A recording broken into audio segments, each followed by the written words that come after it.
지난 한 주간 하나님의 말씀이라는 다림줄에 나 자신을 대어보며 우리의 삶이 다시 말씀으로 바로 세워지길 소망하는 하루하루를 보내셨으리라 믿습니다.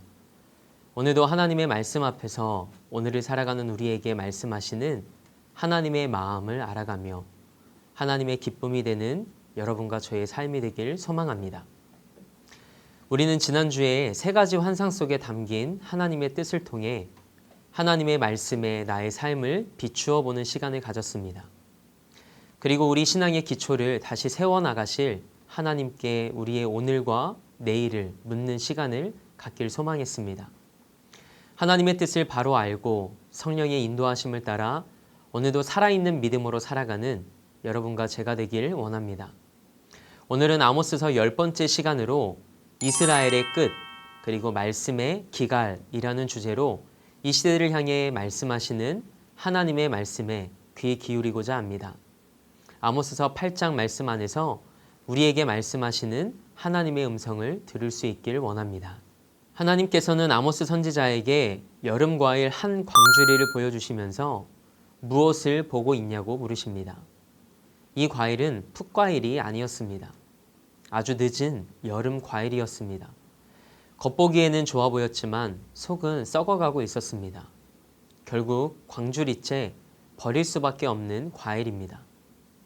하나님께서 이런 여름 과일 한 광주리를 보여주신 의도가 무엇일까요? 이 여름 과일들이 이스라엘 백성들의 모습이라는 것을 알려주신 겁니다. 겉은 그럴듯해 보이지만 속은 고라, 단 한 개도 건질 것이 없는 과일 광주리 같이 전부 버림받게 될 것이라는 말씀입니다. 하나님께서 아모스 선지자에게 보여주신 환상의 의미는 무엇이었을까요? 아모스서 8장 1절에서 2절 말씀입니다. 하나님께서는 아모스 선지자에게 여름과일 한 광주리를 보여주시면서 이제 이스라엘은 끝이라고 말씀하십니다. 여기에는 두 가지 의미가 있습니다. 첫째로 여름과일은 빨리 부패하는 성질을 가지고 있습니다. 아깝다고 바로 먹지 않고 바구니에 오래 담아두면 전부 골아버리게 됩니다. 조금 상했다면 상한 부분만 잘라내면 되지만 성한 곳이 없어 전부 버릴 수밖에 없는 상황이라는 겁니다. 둘째로 여름과일에 해당하는 히브리어 카이츠는 끝을 의미하는 히브리어 캐츠와 발음과 철자가 비슷합니다. 하나님께서는 이제 이스라엘은 끝이라는 뜻에서 여름과일을 보여주십니다. 하나님은 역사의 주관자이십니다. 하나님께서 한번 끝을 선언하시면 아무도 더 이상 어떻게 할 수 없습니다. 하나님께서 이스라엘 백성들에게 더 이상 경고를 주시지 않고 끝이라는 신호를 보내시는 이유는 무엇일까요? 이제 이 백성은 변할 수 없다는 결론을 내리셨기 때문입니다. 하나님은 조금이라도 가능성이 보이면 절대로 끝을 선언하지 않으십니다. 포기하지 않고 계속해서 책망하시며 경고하십니다. 그런데 하나님께서 여름 과일 광주리를 보여주시며 끝을 선언하시는 것은 하나님이 보시기에 이제는 전혀 회복될 가능성이 없다는 것입니다. 여름 과일 한 광주리는 잎만 무성하고 열매는 하나도 없는 무화과 나무 같았습니다.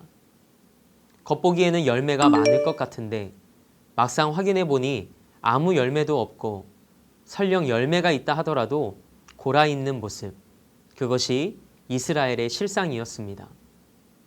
그렇다면 하나님께서 선언하신 이 끝은 구체적으로 무엇을 의미하는 것일까요? 3절 말씀입니다. 이스라엘이 끝이라는 것은 말 그대로 철저하게 멸망해서 나라가 완전히 없어진다는 뜻입니다. 이스라엘 왕궁의 흥겨운 노래는 장송곡으로 변할 것입니다. 사람들이 얼마나 많이 죽었는지 일일이 장사를 지낼 수 없을 것이며 사람들은 애곡하지 못하고 잠잠히 시체를 처리할 것이라고 말씀하십니다. 우리는 여기에서 난해한 문제에 직면합니다. 이방 백성이 아닌 하나님의 백성이 어떻게 철저히 멸망할 수 있을까요? 하나님께서 왜 자기 백성들을 이렇게 철저히 망하게 만드시는 것일까요? 이 질문에 대한 하나님의 답변은 이 사람들은 내 백성이 아니라는 것입니다. 하나님의 백성은 겉모습으로 판별되지 않습니다. 하나님의 백성은 그분의 말씀을 존중하며 그 말씀에 순종하는 자들입니다. 예배드리러 왔다 갔다 한다고 해서 하나님의 백성이 아니라는 겁니다. 그래서 버리셨다고 말씀하십니다. 이 부분에 대해 사도 바울은 이렇게 말하고 있습니다. 로마서 2장 28절에서 29절 말씀입니다. 무릇 표면적 유대인이 유대인이 아니요 표면적 육신의 할례가 할례가 아니니라. 오직 이면적 유대인이 유대인이며 할례는 마음의 할지니. 아멘. 마음의 할례가 무엇일까요? 부패한 본성과 기질들을 잘라내고 기꺼이 기쁨으로 하나님의 뜻을 따라 사는 것입니다. 이스라엘 백성들은 형식적으로 하나님을 섬기고 있었기 때문에 스스로 하나님의 백성이라고 생각했습니다. 그러나 자기가 그렇게 생각한다고 해서 하나님의 백성이 되는 것은 아닙니다. 하나님께서 너는 내 백성이다 라고 인정해 주셔야 하는 거죠. 하나님 백성의 특징이 무엇일까요? 다른 것은 몰라도 하나님의 말씀에 절대적으로 순종하는 삶입니다. 하나님의 말씀에 어떤 태도를 보이느냐가 중요합니다. 하나님 백성의 목적은 성경을 통해 하나님을 알아가는 것입니다. 또한 하나님의 백성은 철저하게 하나님께 의존적인 사람들입니다. 어린아이는 부모의 도움 없이 아무것도 하지 못합니다. 이처럼 하나님의 도움 없이는 단 한순간도 살 수 없는 사람들이 하나님의 백성입니다. 물론 하나님을 알기 전까지 다 나름대로 똑똑하고 능력 있던 사람들이 우리입니다. 그러나 예수님을 만난 후부터는 내 것이라는 것이 없어져 버립니다. 그리스도의 영광과 능력이 얼마나 큰지 이전에 가지고 있었던 목표와 야망은 전부 사라져 버렸습니다. 하나님의 백성은 목자 되신 주님이 인도해 주시지 않으면 한 발자국도 앞으로 나가지 못하는 존재입니다. 하나님은 하나님의 백성들을 절대 버리지 않으십니다. 자기가 죄인인 것을 고백하고 예수님을 주로 고백하며 믿는 자를 절대 버리지 않으십니다. 우리에게는 끝이 있을 수 없습니다. 그래서 하나님은 우리에게 미리 소금을 치십니다. 우리 역시 이스라엘 백성들처럼 부패하기 쉬운 사람들입니다.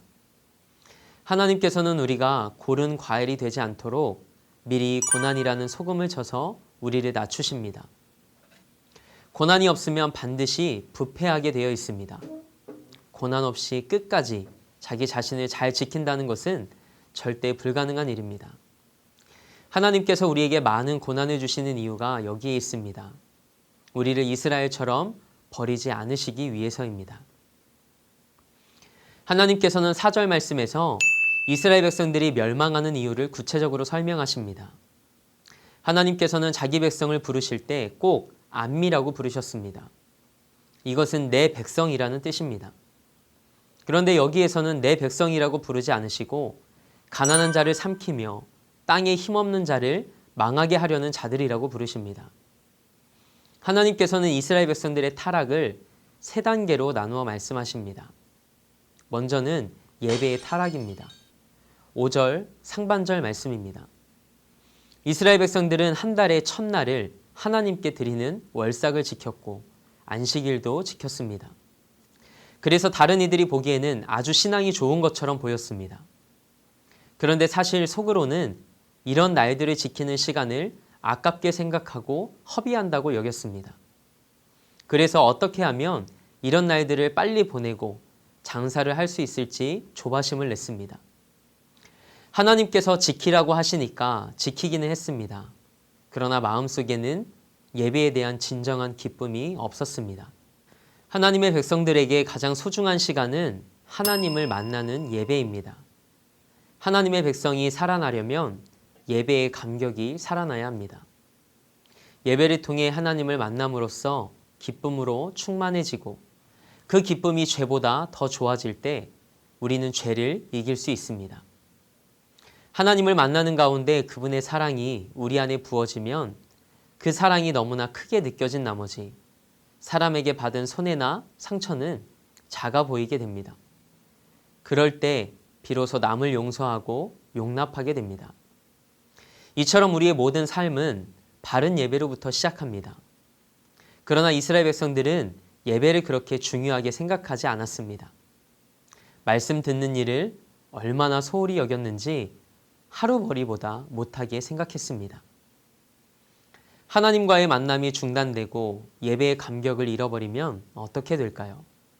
이스라엘 백성들이 예배의 감격을 잃어버리자 장사하는 일에서부터 속임수를 쓰기 시작했습니다. 5절 하반절의 말씀입니다. 에바를 작게 했다는 것은 부피를 속였다는 뜻입니다.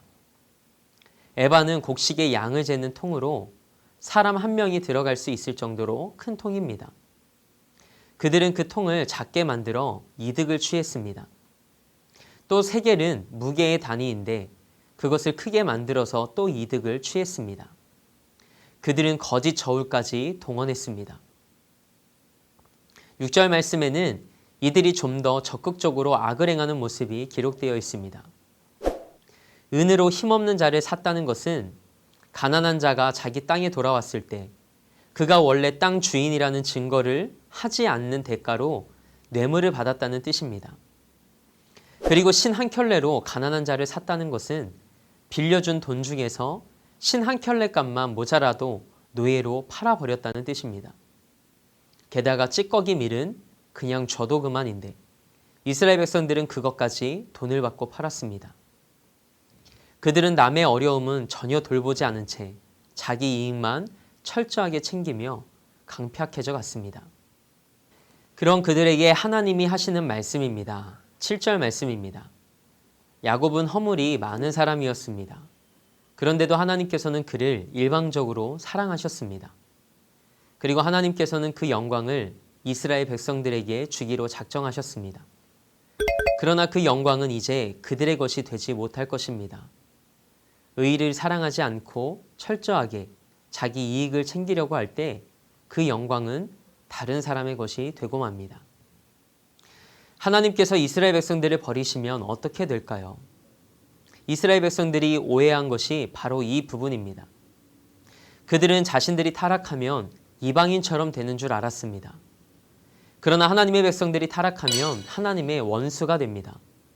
8절에서 9절 말씀입니다.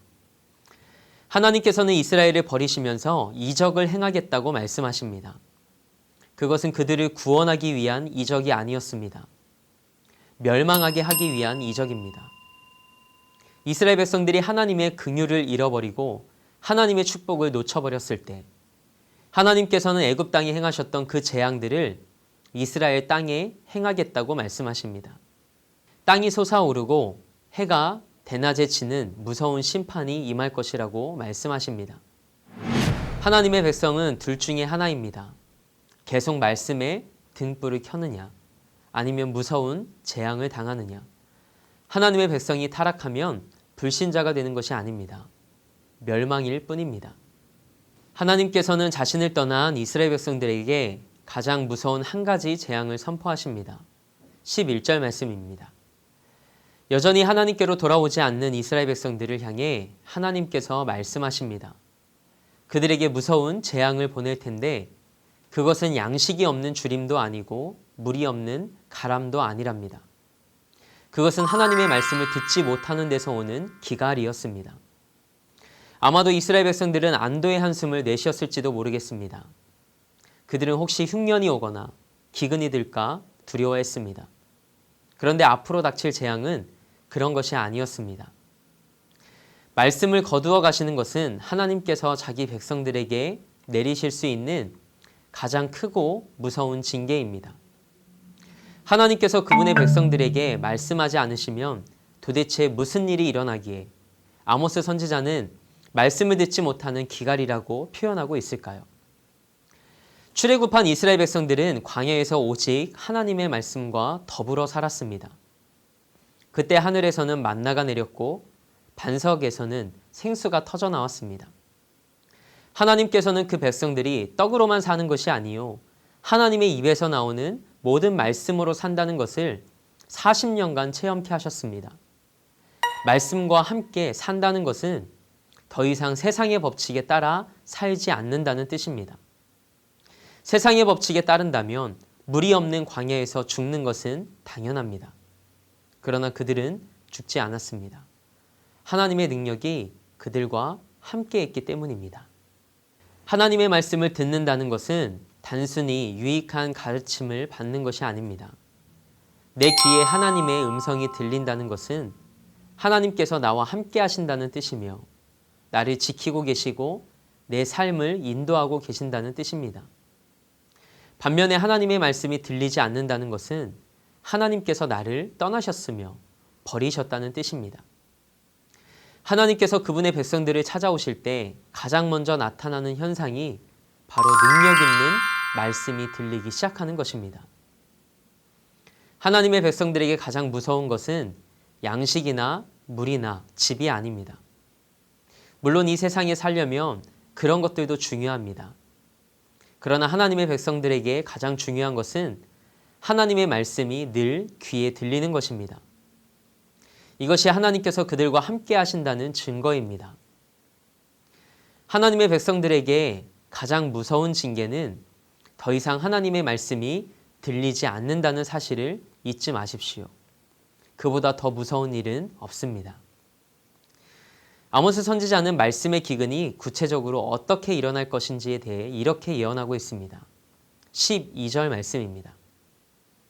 이 바다에서 저 바다까지, 북쪽에서 동쪽까지 비틀거리며 말씀을 구하러 다닌다는 것은 사마리아를 중심으로 모든 수단과 방법을 동원해서 말씀을 찾는다는 뜻입니다.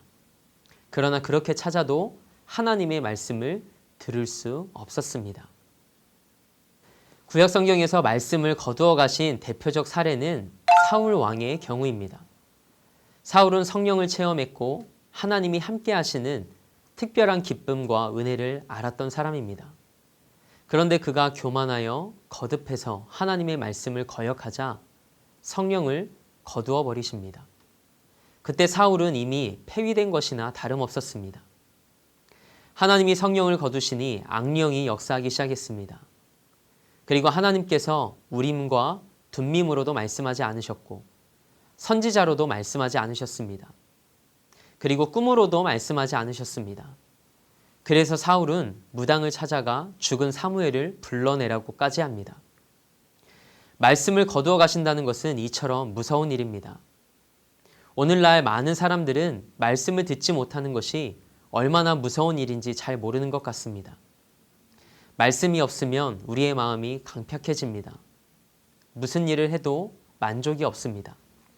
우리가 정말 통곡해야 할 때는 말씀을 듣지 못하고 하나님의 말씀이 사라질 때입니다.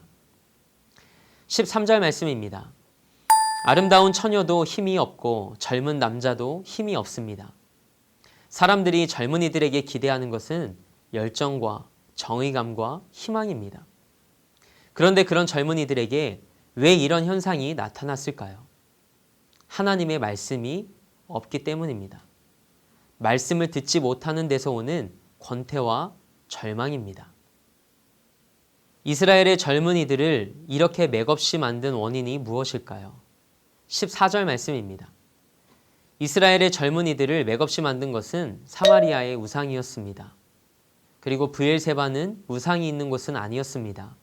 그러나 오래된 신앙 유적지 중 하나로서 신앙이 깊은 사람들은 브엘세바에 다녀오는 것이 유행이었습니다. 그들은 왜 사마리아나 브엘세바를 찾았을까요? 어려운 문제를 해결받기 위해서였습니다. 그런데 어떤 문제 때문에 신을 찾거나 순례를 다니는 사람들은 그 어려움만 끝나면 모든 걸 잊어버립니다. 하나님은 어떤 분이신가요? 알면 알수록 알기 어려운 분입니다. 하나님을 알고 나면 자신이 하나님에 대해 생각한 것이나 말한 것이 다 죄라는 것을 깨닫게 됩니다. 그리고 두려움과 경배로 하나님 앞에 나아갈 수밖에 없음을 깨닫게 됩니다. 어려운 문제가 생기셨습니까? 그 문제 자체만 보지 마십시오. 그 문제를 통해 하나님을 바라보시기 바랍니다. 그 문제를 통해 하나님과 씨름하십시오. 그러면 그 문제는 문제대로 해결되고 살아계신 하나님까지 만나게 되는 놀라운 경험을 하게 될 것입니다. 이 세상에서 가장 값진 일은 하나님의 말씀이 우리 귀에 들리는 것입니다. 가장 무서운 일은 하나님의 말씀이 사라져버리는 것입니다. 우리가 해야 할 일은 무엇일까요? 다시 하나님 앞에 겸비해지는 것입니다. 우리에게 말씀을 주시길 기도하는 것입니다. 성령의 감동을 주시고 눈물의 기도를 허락해 주시길 기도해야 합니다. 겸손하게 하나님의 말씀만 붙들 수 있기를 기도하는 우리의 삶이 되길 소망합니다. 하나님의 백성은 하나님의 말씀이 들려야 살 수 있습니다. 오늘 아모스서 8장 말씀 안에서 여러분에게 어떤 영적 도전이 있으셨나요? 그리스도인들은 하나님을 알아가는 것을 목적으로 삼아야 합니다. 그리고 하나님의 말씀을 늘 듣는 자리에 있어야 합니다. 말씀을 듣지 못하는 기갈이 우리 삶에 찾아오지 않도록 늘 하나님 앞에서 겸비한 우리 삶이 되길 소망합니다. 다음 주에는 아모스서 9장 말씀을 통해 오늘을 살아가는 우리에게 말씀하시는 하나님의 음성에 귀 기울이는 시간을 갖고자 합니다. 한 주간도 아모스 선지자를 통해 우리에게 말씀하신 하나님의 말씀을 기억하며 하나님과 그분의 말씀을 더욱 사랑하는 여러분과 저의 삶이 되길 원합니다. 오직 하나님의 말씀으로 살고 그 말씀이 이끄는 삶을 살아내는 여러분의 삶이 되길 축복합니다.